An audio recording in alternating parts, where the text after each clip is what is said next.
দর্শক, জামাত ইসলামের একটা কর্মসূচিতে মোটামুটি চাঞ্চল্যকর একটা ঘটনা ঘটেছে। জামাত ইসলামের চিত্র প্রদর্শনী অনুষ্ঠানে, তাও আবার আমিরে জামাত জাতীয় সংসদের প্রধান বিরোধী দলীয় নেতা ডাক্তার শফিকুর রহমানের সেই ঐতিহাসিক মিন্টো রোডের লাল দালান বাসভবনে চিত্র প্রদর্শনী অনুষ্ঠানে শেখ মুজিবুর রহমানের ছবি প্রদর্শন করা হয়েছে। এতে বিএনপিতেও মোটামুটি তোলপাড় শুরু হয়েছে। রুহুল কবির রিজভী অলরেডি প্রতিক্রিয়া জানিয়েছেন। তিনি বলছেন যে এতে নতুন কোনো রহস্য আছে কিনা খুঁজে দেখতে হবে। এর মানে এটা নিয়ে গোয়েন্দা সংস্থা তৎপরতা চালাবে যে আসলে জামাতের সাথে আওয়ামী লীগের কোনো আন্ডারস্ট্যান্ডিং হয়েছে কিনা। কারণ এটা সূত্র ধরে বিএনপির লোকজন, ইভেন রুহুল কবির রিজভী যে পয়েন্টগুলো টেনেছেন, যে ডাক্তার শফিকুর রহমান আগেই আওয়ামী লীগকে ক্ষমা করে দেওয়ার কথা বলেছিলেন এবং আওয়ামী লীগকে বারবার ফেসিবাদ ফেসিবাদ বলা পছন্দ না, এই কথা বলেছিলেন। তো সেই কথা বলার সাথে জামাতের চিত্র প্রদর্শনীতে শেখ মুজিবের ছবি ৭ মার্চের ভাষণ দেখানো, এটার কোনো সম্পর্ক আছে কিনা তারা রহস্য আকারে খুঁজছে। বিষয়টা কি দর্শক, আমির জামাত নিজের ব্যাখ্যা দিয়েছেন। তার আগে বলি যে 1971 রিলেটেড কোনো কিছু হোক, সেটা ভালো কিংবা খারাপ, করতে গেলে বিতর্ক মুক্তভাবে জামাত সেটা করতে পারবে বলে আমি মনে করি না। কারণ 1971 এটা জামাতের একটা ব্ল্যাক স্পট। এটা একদম সারপাস করে, ওভারলুক করে রাজনীতিতে প্রতিষ্ঠা পাওয়া সম্ভব নয়। 71 কেন্দ্রিক ভালো মন্দ যাই করতে যাক, বিতর্ক হবেই। এই জন্য জামাতের ক্ষেত্রে আমাদের একটা পরামর্শ যে 71 চ্যাপ্টার যতটা সম্ভব একদম স্কিপ করে যান। যেখানে বাধ্য সেখানে পালন করেন। যেমন 16ই ডিসেম্বর পালন করতে আপনারা বাধ্য, 26শে মার্চ পালন করতে আপনারা বাধ্য, এটা করেন। কিন্তু এর বাইরে মুক্তিযুদ্ধ নিয়ে লুতুপুতু করতে যায়েন না।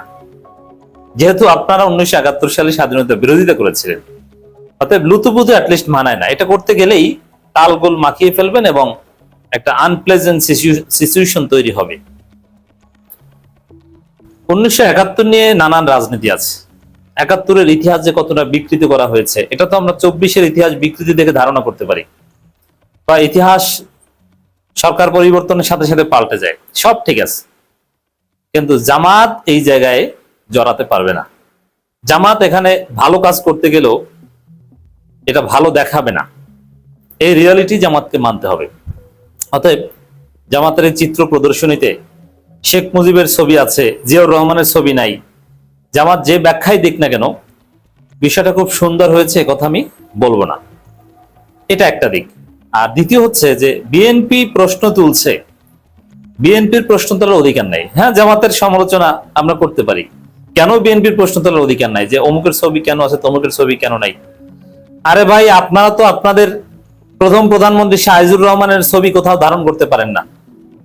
আপনারা আপনাদের নেতা সালাউদ্দিন কাদের চৌধুরীর নাম কোথাও নিতে পারেন না, আবার কোথাও কোথাও কেউ কেউ নেয়। তাহলে আপনারাই তো একটা হীনমন্যতায় আছেন। আপনাদের ইতিহাস আপনারা ধারণ করতে পারেন না।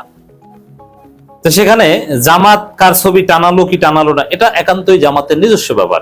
এখানে আপনাদের রহস্য খোঁজার কিছু নেই। আমিরে জামাত যে ব্যাখ্যা দিয়েছেন, এটা যদি পুরোপুরি সত্য হয়ে থাকে, ইটস ভেরি গুড, এখানে প্রশ্ন করার কোনো সুযোগ নেই। আমিরে জামাত ক্লিয়ারলি বলেছেন যে শেখ মুজিবকে এখানে গ্লোরিফাই করা হয়নি। স্বৈরা শাসক হিসাবে যাদেরকে আমরা মনে করি তাদেরকে দেখানো হয়েছে। আইয়ুব খান, শেখ মুজিব ওয়াজ অটোক্রেটিক শাসক, রুলার, এই জন্য তাকে দেখানো। যার জিয়াউর রহমান আমাদের কাছে ভালো মানুষ, শহীদ প্রেসিডেন্ট জিয়াউর রহমান, তিনি স্বৈরা শাসক নন, তিনি অটোক্রেটিক কোন শাসক ছিলেন না, যার ফলে আমরা তারটাকে দেখাইনি। এর মানে এখানে যাদের ছবি দেখানো হয়েছে স্বৈরা শাসকদের, এই ব্যাখ্যা দিয়েছে।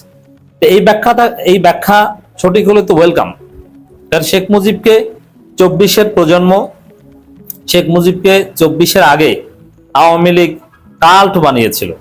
শেখ মুজিবের নাম বিএনপির লোকজন সর্বোচ্চ শ্রদ্ধার সাথে নিতে বাধ্য হতো। এমনকি জামাতের আমিরের দায়িত্ব নিয়ে সর্বপ্রথম বাংলাদেশের মহান যেসব ব্যক্তিদের নাম স্মরণ করেছেন, তাদের মধ্যে শেখ মুজিবের নাম স্মরণ করতে বাধ্য হয়েছিলেন। এটা একটা চ্যাপ্টার, এটা একটা রিয়ালিটি ছিল। কিন্তু এখন আমাদের এই ছোট্ট ছোট বাচ্চারাও শেখ মুজিবুর রহমানকে কেউ শেখ মুজিবুর রহমান বলে না। তাকে বলে মুজিব, কেউ বলে গুন্ডা, মুজিব গুন্ডা, মজু গুন্ডা, এরকম নানান ভাবে বলে। শেখ মুজিবের অবশ্যই অবদান ছিল, কিন্তু এই প্রজন্ম সেটাকে লাথি দিয়ে ফেলে দিয়েছে। শেখ মুজিবের সমস্ত মূর্তি ভেঙে ফেলেছে। শেখ মুজিবের কোনো ছবি বাংলাদেশে নাই। শেখ মুজিবের নাম গন্ধ সব উঠে গেছে। শেখ মুজিবের নামে কোনো প্রতিষ্ঠানও বাংলাদেশে থাকতে পারছে না। সেই জায়গায় শেখ মুজিবের ভালো কাজ প্রচারের সময় এখন না, যদি কেউ করে থাকতো সেটা। এই জন্য শেখ মুজিবের ভালো কাজ অবশ্যই আছে। ৭১ পর্যন্ত তো শেখ মুজিব মহান নেতা ছিল। ৭১ আগেও কিছু ত্রুটি বিচ্যুতি ছিল, ওভারঅল তো মহান নেতা ছিল। শেখ মুজিব স্বৈরাচার, ফেসিস্ট, এগুলো তো, বা বাকশালী এবং আরো নানান মুজিব বাহিনী, হত্যা, ধর্ষণ, খুন, এগুলো মুজিব যা করেছে এবং যে দুর্ভিক্ষ ঘটিয়েছে, এটা তো ৭১ পর। ৭১ পর্যন্ত তো Sheikh Mujib was good leader. কিন্তু মানুষের শেষ কর্ম তার আগের কর্মগুলোকে ম্লান করে দেয়। এটা একটা থিওরি। যেমন আপনি সারা জীবন ভালো মুসলমান, মরার আগে যদি আপনি কাফের হন, তাহলে আপনার আগের যে মুসলমানিত্ব যে সওয়াব, ওটার কিন্তু কোনো দাম নেই। আপনি কাফের হিসেবে মৃত্যুবরণ করেছেন, আগের সব বাদ। তো শেখ মুজিবেরটা অনেকটা এরকম হয়ে গেছে। তিনি আগে অনেক ভালো কাজ করেছিলেন, তার শেষ মৃত্যুর আগে শেখ মুজিবের কাজটা যেহেতু ছিল গণবিরোধী এবং ইতিহাসের নৃশংসতম কাজ, যার ফলে শেখ মুজিবকে এই প্রজন্ম গ্রহণ করেনি। এই প্রজন্ম তাকে লাথি দিয়ে ফেলে দিয়েছে। তার সমস্ত মূর্তি ভাঙার মাধ্যমে শেখ মুজিবকে বর্জন করেছে। এজন্য শেখ মুজিবকে গ্লোরিফাই করার কোনো সুযোগ এই মুহূর্তে নাই। এটা জামাত করুক আর যেই করুক না কেন।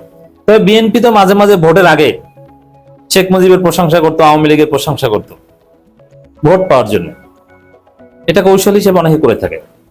তবে হ্যাঁ, এটা সত্য যে কিছু কিছু ক্ষেত্রে মুক্তিযুদ্ধের নির্মোহ ইতিহাস যখন চলে আসবে, কারণ শেখ মুজিবকে বাদ দিয়ে তো আপনি ইতিহাস, বস্তুনিষ্ঠ ইতিহাস রচনা করতে পারবেন না। সেই সব ক্ষেত্রে শেখ মুজিবের নাম আপনাকে বলতে হবে, শেখ মুজিবের অবদান আপনাকে স্বীকার করতে হবে। এটা যদি না করেন তাহলে আপনি মিথ্যাবাদী হিসেবে পরিগণিত হবেন। এমনকি জিয়াউর রহমানের চাইতে কয়েক হাজার গুণ বড় হিসেবেই শেখ মুজিবকে আপনাকে তার নাম স্মরণ করতে হবে, রেসপেক্ট করেন না করেন। একই সাথে জিয়াউর রহমান ও মুক্তিযুদ্ধের পার্ট হোক শেখ মুজিবের চাইতে অনেক ছোট, বাট হি ওয়াজ পার্ট। তিনি স্বাধীনতার ঘোষণা দিয়েছেন, শেখ মুজিবের পক্ষেই দিয়েছেন, বাট দিয়েছেন, এই ঘোষণাটাই মানুষের কাছে গিয়েছে, এটাও বলতে হবে। তবে এখানে আমিরে জামাত তাকে নেগেটিভলি উপস্থাপনের ব্যাখ্যা দিল। আমরা যে বাস্তবতা দেখলাম, এই ব্যাখ্যা একদম পুরোপুরি যে গ্রহণযোগ্য তা নয়। কারণ এখানে আবার বলা হচ্ছে যে না, এখানে আমরা বস্তুনিষ্ঠ ইতিহাস দেখানোর চেষ্টা করছি। আবার জামাতের লোকজন সেখানে সাক্ষাৎকার দিয়ে বলছে না, যেটা সত্য সেটা বলতে হবে, শেখ মুজিবের অবদান তো অস্বীকার করা যায় না। এর মানে বাস্তবে শেখ মুজিবের নেগেটিভ দিক থাকলেও ৭ই মার্চের ভাষণ থেকে শুরু করে পজিটিভ দিকও এখানে দেখানো হয়েছে। তো সেখানে জিয়াউর রহমানের স্বাধীনতার ঘোষণা থাকাটা ইনসাফ ছিল। তো দর্শক, ওই যে প্রথমে যে কথা বলেছি, আপনি মুক্তিযুদ্ধ রিলেটেড যাই করতে যান না কেন, সেখানে বিতর্ক হবেই। অতএব এই ধরনের কাজ এড়িয়ে যথাসম্ভব চলা যায়। মুক্তিযুদ্ধের সঠিক ইতিহাস জাতিকে বোঝানোর দায়িত্ব কখনো জামাত নিতে পারবে না। এটা কখনো বিশ্বাসযোগ্য হবে না, এটা উচিত না।